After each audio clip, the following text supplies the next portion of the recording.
రాబోయే రాజ్యసభ శాసనమండలి ఎంపికల్లో ఆంధ్రప్రదేశ్లోని 18 చేనేత సామాజిక వర్గాలకు చెందిన వారికి ప్రాతినిధ్యం కల్పించాలని ఆల్ ఇండియా వీవర్స్ ఫెడరేషన్ జాతీయ అధ్యక్షుడు పప్పు దుర్గా రమేష్ కోరారు.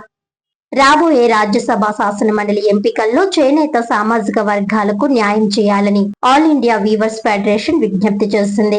గత ఎన్నికల్లో చేనేత వర్గాలకు తగిన ప్రాతినిధ్యం దక్కలేదని పేర్కొంది. తెలుగుదేశం పార్టీలో సుదీర్ఘ కాలంగా సేవలందించిన సీనియర్ నేత నిమ్మల కృష్ణప్పకు రాజ్యసభ అవకాశం లభించి చేనేత వర్గాలకు గౌరవం ఇవ్వాలని కోరింది. చేనేత సమస్యల్లో అనేక అంశాలు కేంద్ర ప్రభుత్వ పరిధిలో ఉన్నాయని, వాటిని పార్లమెంట్ లో ప్రస్తావించేందుకు రాష్ట్రం నుంచి చేనేత ప్రతినిధి అవసరమని పేర్కొంది.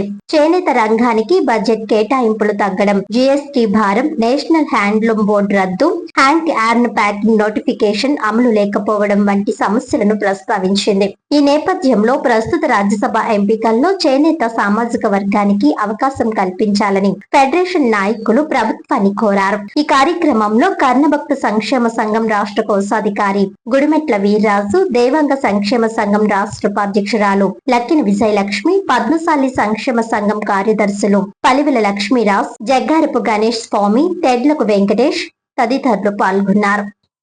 నా పేరు Gudimetla Veerraju, all India weavers federation జాతీయ ఉపాధ్యక్షుడిని.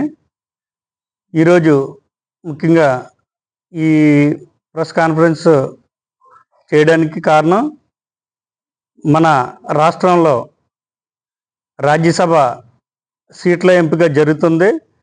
దీంట్లో ఏంటంటే వివిధ సామాజిక వర్గాల ప్రాతిపదికన జరుగుతున్న ఈ ఎంపికలో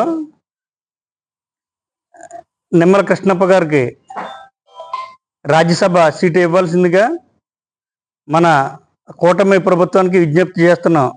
అంటే ఎందుకంటే గతంలో మేము ఎన్నో ఉద్యమాలు చేసాం. అలాగే ఈ మధ్య చేసిన మా ఉద్యమానికి స్పందించి ఈ కూటమి ప్రభుత్వం చేనేతలకు ఇవ్వాల్సిన బకాయిల్ని, కొన్ని సమస్యల్ని తీరుస్తున్న దానికి కృతజ్ఞతలు ప్రభుత్వానికి తెలియజేస్తున్నాం.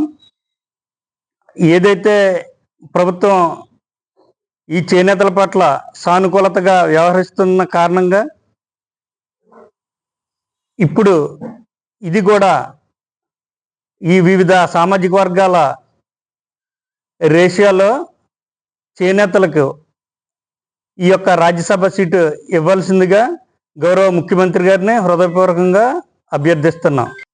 ఈరోజు ఆంధ్రప్రదేశ్ రాష్ట్రంలో మీ అందరికీ తెలుసు, రాజ్యసభ ఎంపికపై తీవ్రమైన కసరత్తు జరుగుతూ ఉంది ఈ కూటమి రాజకీయ పార్టీల మధ్య. దీనికి గల ప్రధానమైన కారణం ఏంటంటే, ఈరోజు మేము రాష్ట్రంలో ఉన్న 18 చేనేత సామాజిక వర్గాల తరపున గత సార్వత్రిక ఎన్నికల్లో మా జనాభా దామాషా ప్రకారం అసెంబ్లీ సీట్లు ఇవ్వండి, పార్లమెంట్లు సీట్లు ఇవ్వండి అని చెప్పి ఏదైతే ఈ కూటమి ప్రభుత్వానికి మద్దతు తెలియజేశామో ఏకపక్షంగా ఆ రోజు అడగడం జరిగింది. అయితే అప్పటికున్న సామాజిక సమీకరణాల రీత్యా కూటమి యొక్క ఈ కలయికలో వస్తున్న ఇబ్బందుల దృష్ట్యా మీరు కొంచెం అడ్జస్ట్ చేసుకోండి, మీకు అనుకున్న రీతిలో అసెంబ్లీ స్థానాలు ఇవ్వకపోయినప్పటికీ, పార్లమెంటు స్థానాలు ఇవ్వకపోయినప్పటికీ కూడా మేము ఎమ్మెల్సీగా అలాగే రాజ్యసభ సభ్యులుగా మీకు అవకాశం కల్పిస్తామని చెప్పి ఆ రోజు కూటమి రాజకీయ పార్టీలు చేనేత సామాజిక వర్గాలకి హామీ ఇవ్వడం జరిగింది. దానిలో భాగంగా చాలామంది సీనియర్లు ఈ తెలుగుదేశం పార్టీ పుట్టిన దగ్గర నుంచి కూడా ఈ పార్టీలో ఉంటూ పార్టీకి విశేషమైన సేవలు అందిస్తూ మాజీ ఎమ్మెల్యేగా, మంత్రులుగా, ఎంపీలుగా చేసిన అనేక మంది వారి యొక్క సీట్లను త్యాగం చేయడం జరిగింది. హ్యాండ్ యార్న్ ప్యాకింగ్ నోటిఫికేషన్, నూలు మిల్లులు 30% చేనేతలకే తయారు చేయాలనే నిబంధన కానివ్వండి, ఇవేమీ కూడా కేంద్ర ప్రభుత్వంలో సక్రమంగా అమలు కావట్లేదు. ఈ యొక్క సమస్యల్ని కేంద్ర ప్రభుత్వం దృష్టికి తీసుకెళ్ళడానికి మాకు ప్రజాప్రతినిధి లేడు, మాకు ఒక రిప్రజెంటేటివ్ లేడు. కాబట్టి మేము అడగడంలో ఏమాత్రం తప్పు లేదు. ఖచ్చితంగా సీనియర్ నాయకులు, మీ పార్టీలోనే సీనియర్ నాయకులు, నందమూరి తారక రామారావు గారు పార్టీ పెట్టిన దగ్గర నుంచి ఉన్న నిమ్మల కృష్ణప్ప గారికి రాజ్యసభ సీట్ ఇచ్చి మా యొక్క చేనేత సమస్యలు పరిష్కరించుకోవడానికి సహకరించాలని చెప్పి రాష్ట్ర ముఖ్యమంత్రి నారా చంద్రబాబు నాయుడు గారిని అలాగే కూటమి నాయకులందరినీ కూడా మేము విజ్ఞప్తి చేస్తాం.